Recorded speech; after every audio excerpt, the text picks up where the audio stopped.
Hey y'all, thanks for stopping in. So Megan Rapinoe laughs again in new video footage with her family minutes after the US World Cup exit, which I assume you guys probably know by now that she missed a penalty kick, which to most professional athletes, losing on such a grand scheme like this, a grand stage like this, would be devastating. And she was actually seen laughing before she even got off the field, which made people question, did she miss that goal on purpose? It was a penalty kick. It was uncontested penalty kick. And so this is the latest here because many people are convinced that she really did miss this penalty kick on purpose. She wanted to, on her way out as she's retiring, on the heels of not paying attention to the national anthem. Look, most of the girls on this team, from what I understand, didn't pay any attention to the national anthem as it was being played. There's a few. I'm not going to go through and list or anything like that. But for the most part, these girls acted like they hate America. They hate their country. But they're playing for the national team. It's literally the American national team, the U.S. women's national team. Why would you play on a team that you hate? You're supposed to be the top of your craft, the best of the best whenever you get selected to play on a national team. You know, you're like beyond pro. You're pro, but then you're selected out of the pros to go be on the national team is what that level is supposed to represent. And with that said, I got to tell you that I believe that this women's U.S. national team is political. You know, they're trying to check virtue signal boxes, diversity boxes, whatever you want to call it, as they fill their roster.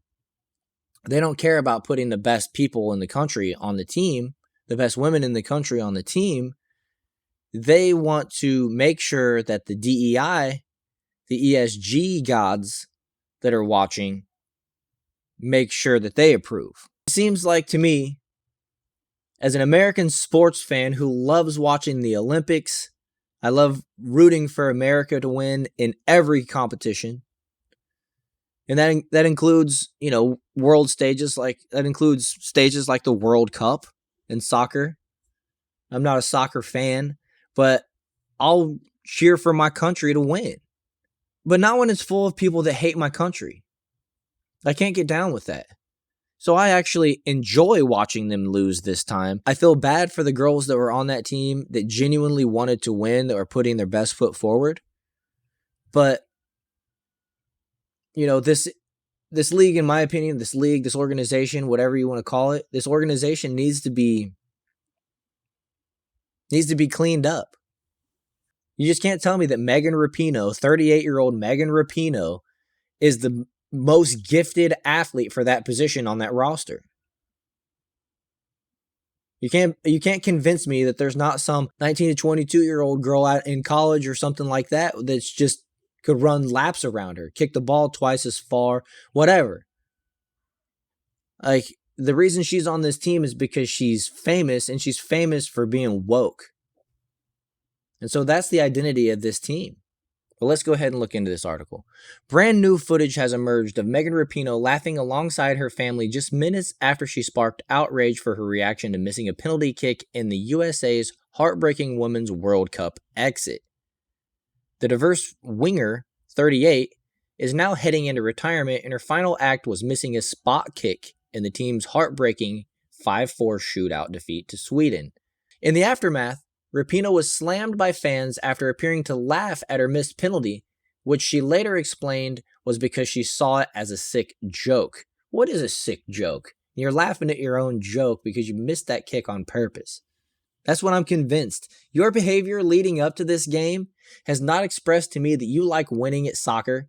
It has expressed to me that you hate your country, and why would you want to win and get glory to the country's national team? You shouldn't have been on it. Now a video clip has resurfaced of Rapinoe standing at the side of the pitch minutes later with her family, in which she initially looks upset, but then bursts into laughter again. So she's not an actor, so she's bad at acting, and She can't hide her true colors, which is laughing when she's trying to fake it and cry. Because she knows she should be crying. She knows she should, but she's not actually sad. In the video, her mother and father, Denise and Jim, are among the friends and family waiting to embrace her at the stadium. And the group all share a long hug before Rapinoe can be seen laughing with the group. You know, real, true, dedicated athletes, when you lose on a stage like this, it bothers you. It bothers you to the core. It's not really in you to go over to the sidelines and have a good laugh with anybody. Because all of your hard work, all of your dedication, all of everything that you've poured your life into, especially when you're retiring like her, it was for a loss. You know, that's tough. That's not something that you can just, I know not everybody's the same, but that's not something that you can just go and laugh off that quickly. You know, it shouldn't be. It's not to a professional, dedicated athlete, you know, but I challenge that maybe she's not, even though she wants equal pay, which is one of her favorite memories of the World Cup when she was asked. After getting the boot from the World Cup, Megan Rapinoe was asked what her favorite memory was. Is there a memory that stands out to you right now in this moment?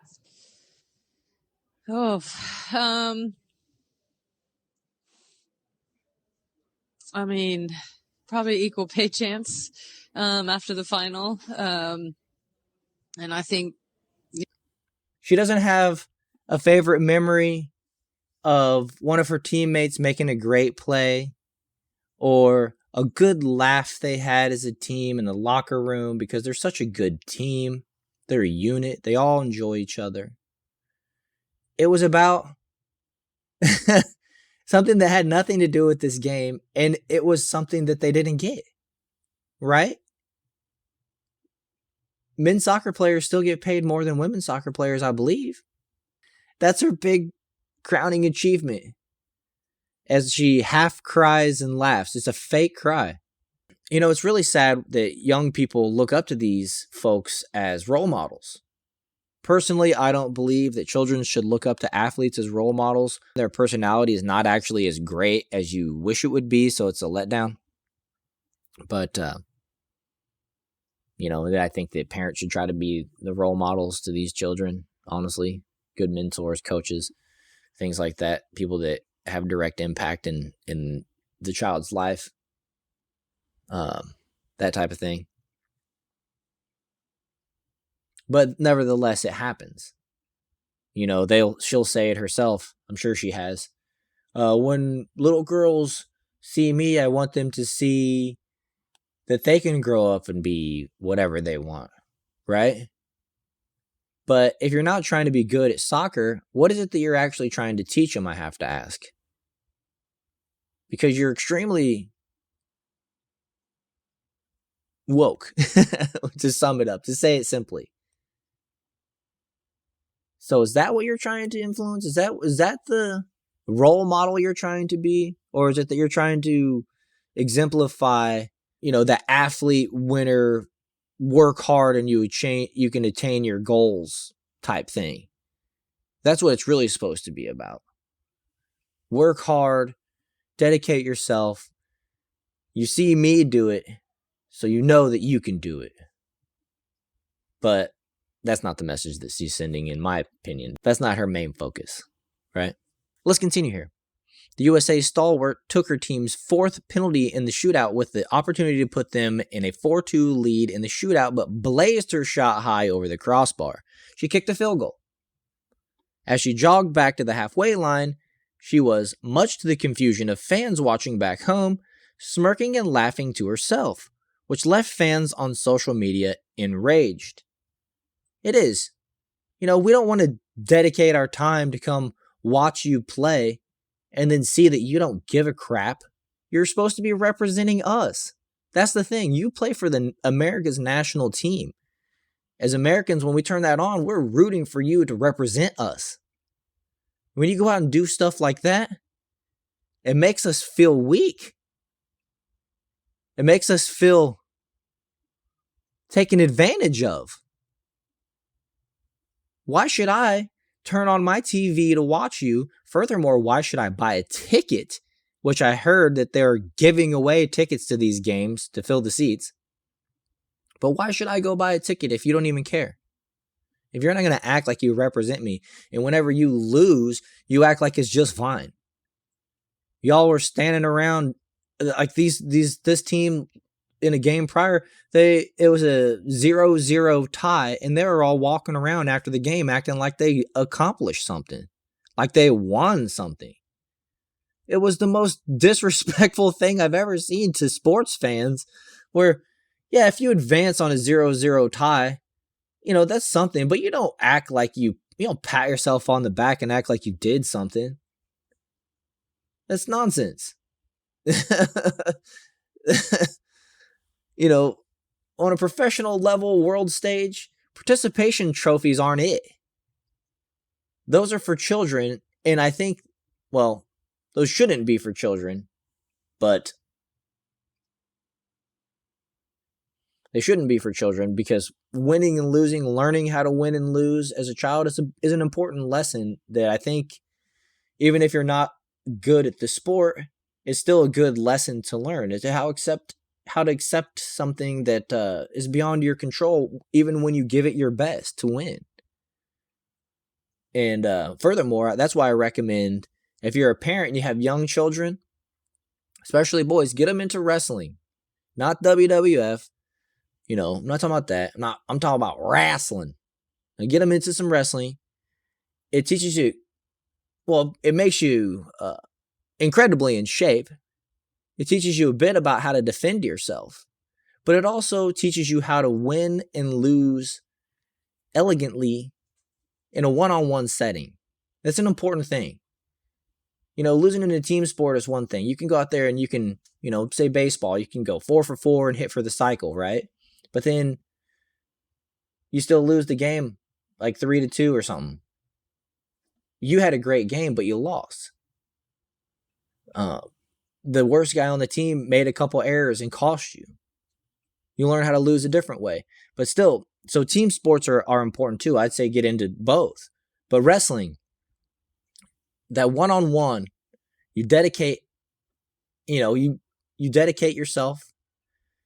You go out there and you do battle. You're disciplined. You maintain your weight. You're paying attention to what's going in and out of your body. And winning a one-on-one is glorious. Learning how to win and be respectful and have dignity is another thing. But then losing in that scenario is a whole nother thing as well. And it's important. It's an important life lesson. And, sorry I get off on a tangent there, but I just want to recommend to folks that get your kids into wrestling. I think it did world of good for me. I love it. I wish I would have started younger. But anyways, back to the story here.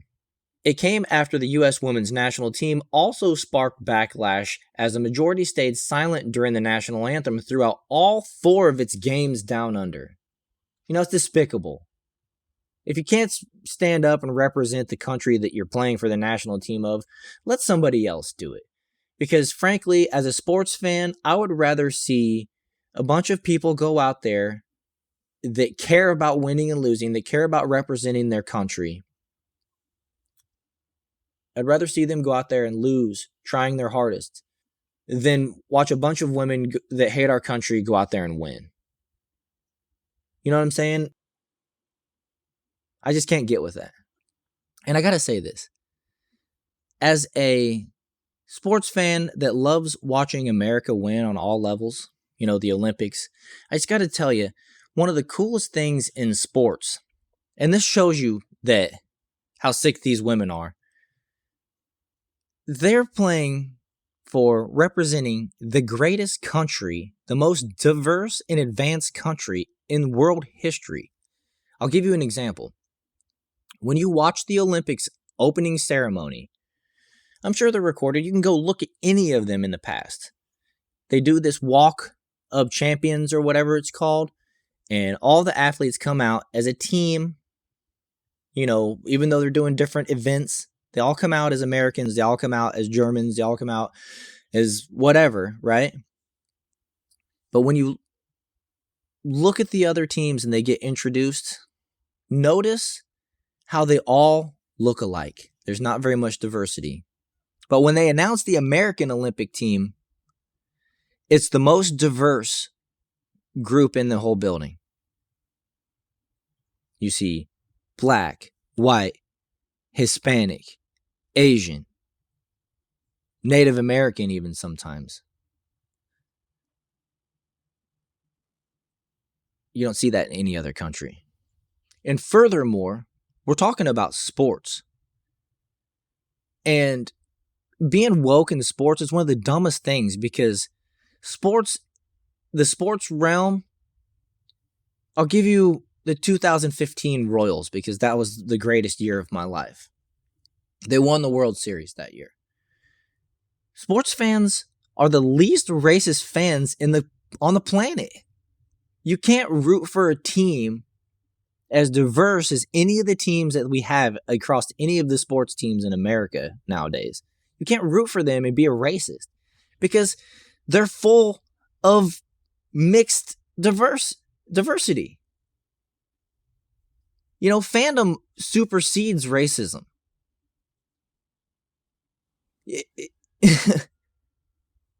It's just not possible, right? If you're a true racist, if you're a true white supremacist, can you enjoy when Salvador Perez hits a home run? I'm asking. It doesn't make sense to me that a racist person in their heart could take joy in that. So I don't believe that sports fans generally are racist. I think they've already they've overcome that hurdle. I think they're maybe potentially a point of the arrow when it comes to defeating racism.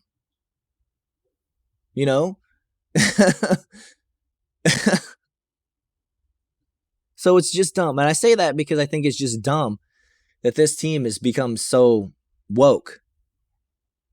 It's actually steps backwards in the sports world. The more we allow division to creep into these pro sports, the worse we get. With their virtue signaling, playing, the black national anthem or whatever before games now. And they do that to try to express that they're not racist, but their fans already aren't racist. Get it? So don't take steps back by doing things like this. I don't know. I hope you guys agree. But I just wanted to point that out. Next time the Olympics are on, pay attention to the opening ceremonies, or YouTube one of the opening ceremonies, and just notice that. Try to take notice of what I was trying to describe. And then tell me that the U.S. isn't more advanced than the rest of these countries. That the U.S. isn't the greatest country on this planet to represent or live in. If you're any one of these people that claim you're for diversity and equality and stuff like that, how could you look at that and then say America's bad? I get it. Not everybody's a sports fan, but that's not an outlier. America is already solving these problems that these other countries haven't been able to have the opportunity to address yet, right? I guess, if they ever want to. Rapinoe was later seen crying alongside her devastated teammates as the U.S., the competition's defending champions, crashed out in the last 16 stage in Melbourne. Explaining her initial reaction afterwards, Rapinoe said, "That's like a sick, sick joke. I've never hit it over. When I miss, they are saved. That's why I had a smile on my face." Well, I think she had a smile on her face because she missed on purpose. And yes, it's a sick, sick joke that she would literally do that to her teammates and do that to her country and do that to all the fans that she's trying to sell that women deserve equal pay as the men in the sports realm, when she couldn't care less. She's got her championship. And she hates this country, so why not throw it under the bus and miss the kick, right? She don't got to deal with these teammates anymore. She's retiring. Anyways, what a pathetic loser. I hope you guys enjoyed this video. If you did, please hit that like button, subscribe to the channel, and I'll see you guys in the next one.